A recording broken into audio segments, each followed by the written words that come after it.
By now, you may have seen some things out there talking about no contact. And maybe you're in the beginning stages of this and you're wondering, is this something that I should try and do for me and my situation? Or maybe you've been implementing or trying no contact and you're wondering, when is it going to start working? My name is Kimberly Holmes. I'm the CEO at Marriage Helper. And today I want to share with you a few reasons and things to think about why no contact does not work for your marriage. In fact, it could end up being very detrimental for what you're trying to accomplish in your marriage and in your relationship. And you should think about these things before you start implementing what other people refer to as no contact. Here's the basic premise of it.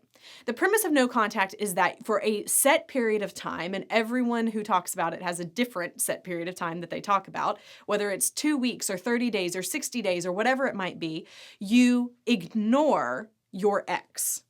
Now, a lot of times these are talking about dating relationships, which are different than a marriage relationship.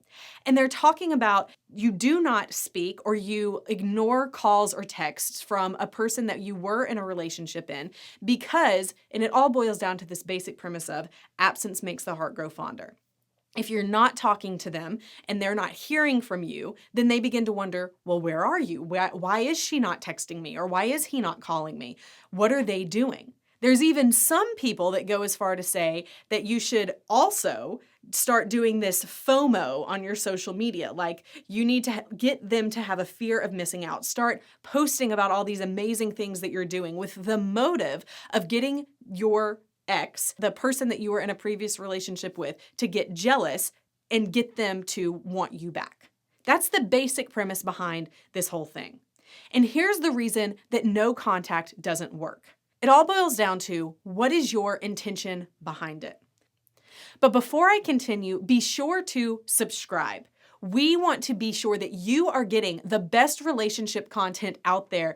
And we believe that we give that at Marriage Helper. We make sure that what we recommend and what we give guidance on is research-based, but also has been implemented and tested to show that it works in the lives of thousands of people that we have worked with. So the biggest question to ask yourself is, what is your intention behind it? Because it could very well be that your spouse has left, they've asked you not to contact them, but you have the intention of, I'm going to do whatever I can to get them to miss me. And so your intention is, I'm just going to become stone silent. I'm going to give them what they've asked for. I'm not going to speak to them, but even if they try and contact me in any way, I'm just not going to answer. But here's the thing. It works in a different way if you're in a dating relationship. If I am just dating someone, even if we've been together for 2, 3, 5 years, there's a different commitment to that relationship than the commitment that I have in my marriage. So if my ex-boyfriend were to break up with me or leave or want to take a break or whatever, then it's different for me to implement this no contact because I have every right to. I have every right. That relationship has ended. I have the right to move on. I have the right to take 30 days and try and reset myself and understand how I feel and all of that stuff. But here's the thing. Even with the dating relationship aspect of it, there's still the question of what is your intention? Because if you're using it as a way and you're making that person your focal point, how are they reacting to me? Are they going to come back? What are they doing? And if that's all you're thinking about day in and day out, then it's not healthy for you to do as a person, even in a dating relationship. But for marriages, there's another level that goes into this. When we get married, we make a commitment. We say, I do, for better, for worse, in sickness and in health. And the thing that separates married relationships from dating relationships is that commitment aspect of it. The commitment of, I have vowed my life to you for the rest of our lives. And then if your marriage comes to a point where one person wants to leave or they want a separation or they want a divorce, it is devastating. And it is a huge rock to your world. Your universe is completely shaken. And I understand that you want to do whatever it takes to get your spouse to come back. And when you hear about these things like no contact, you think maybe that would work. If I would just ignore them and get them to miss me and to be jealous about what I'm doing, then they'll come back and I'll have my stability and my future back. But here's why it doesn't work. Because you don't want to create patterns in your marriage saying that I'm going to just ignore you for a period of time to get what I want so that you'll come back. Because how does that create healthy communication patterns in your relationship? The answer is it doesn't. And in fact, if you use these tactics to just try and bring your spouse back, at the core of it, it's manipulation. If you intentionally ignore a text message or a phone call from your spouse because your intention is, I'm doing this in order to get them to miss me so that they will come back, then you're not actually creating healthy patterns in your relationship that will help your relationship grow in the future. If you're ignoring your spouse, even if your spouse has left and they are wanting out of the marriage, we never recommend that you ignore any time that your spouse tries to reach out to you, regardless of how many days it's been. We recommend instead that you use something called smart contact. But it's even more than that. It's smart communication. Because we believe at Marriage Helper that healthy relationships have healthy communication. It's not a tactic. It's not something you use for a period of time just to see if your spouse will do what you want them to do. It is the best possible way that you can communicate with your spouse, whether your marriage is in trouble or not, but especially if your marriage is going through a crisis, because communication has to happen for your marriage to continue on. And if you start establishing patterns, even just within your own mind, of if I don't respond to my spouse, if I ignore their call, then X, Y, or Z might happen. They'll do what I want them to do. You're not setting yourself up, even in your own mind, to have a healthy relationship. Because what happens when your spouse comes back? What happens when, for the short time, they buy into that and they say, you know what, I do miss them, I miss the conversation with them, but then they come back and then you actually have to start having the difficult conversations that need to happen in order for your marriage to reconcile. You can't ignore those.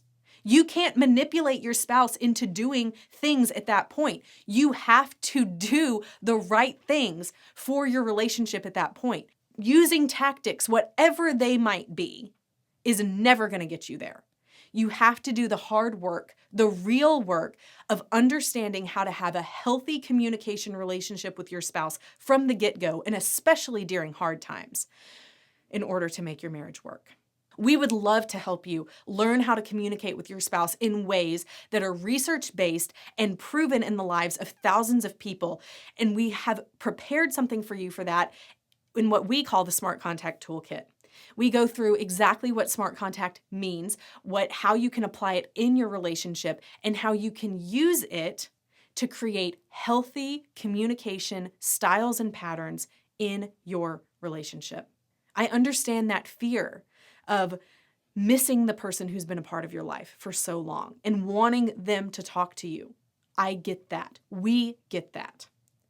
But when you shut that person out of your life with the intention of, it's going to make them miss me so that they will come back, that is when everything begins to fall apart. Because in 30 days from now, in 60 days from now, when you've had this no contact and you realize it still hasn't worked, then you haven't changed anything to make you a better person during this time and to actually help your relationship get back to where it needs to be. Now, some people ask me, why do I have to be the one to do all of the hard work when my spouse is the one who's done the hurtful things or wants out of the marriage? And I understand your frustration in that. And sometimes the honest truth is when we love someone else and we understand what unconditional love is, we have to do some hard things because we see the best of the other person, even when they're not acting their best. And we want to hold on long enough to help rescue them and bring them back to the person that we know that they can be. And that takes sacrifice on your part right now. But I believe because you're watching this video that you're strong enough to do that. And that if you have the strength to try and ignore your spouse for a set period of time and try this no contact, then you absolutely have the strength to learn and understand the actual things that work long term in a relationship to create healthy communication patterns. We had a couple where the husband said, well, I know I'm supposed to do no contact, so I'm just gonna stop. And she tried to contact him about a couple of things during that 30 days, and he ignored her because he said, my intention is that she needs to miss me. That only made her angrier. And then after 30 days, when he started contacting her again, her response wasn't, oh, I've missed you so much, I want to come back. It was, why would you show me that disrespect? I needed a quick answer from you for something, or I needed to talk to you about something. And I understand when there is times when you need to set boundaries and different things like that. But a lot of times people implement those things way too early with way too much force, and it's never ends up being good for the relationship. I encourage you to start with smart contact because we have seen it work for people. It's not a tactic. It's not manipulative. It is a way for you to actually understand what's best for your marriage in the long run and to learn how you can create those healthy communication patterns so that no matter what happens in your future, whether your spouse comes back or when they want to come back and start talking to you again, or ultimately, hopefully you start reconciling, you will have the tools that you need because you have been practicing them in order for your marriage to be reconciled and be stronger than ever before. So remember to ask yourself, what is your intention? If your intention is to just do something in order to get your spouse to change or to do what you want them to do, then I encourage you to revisit that intention.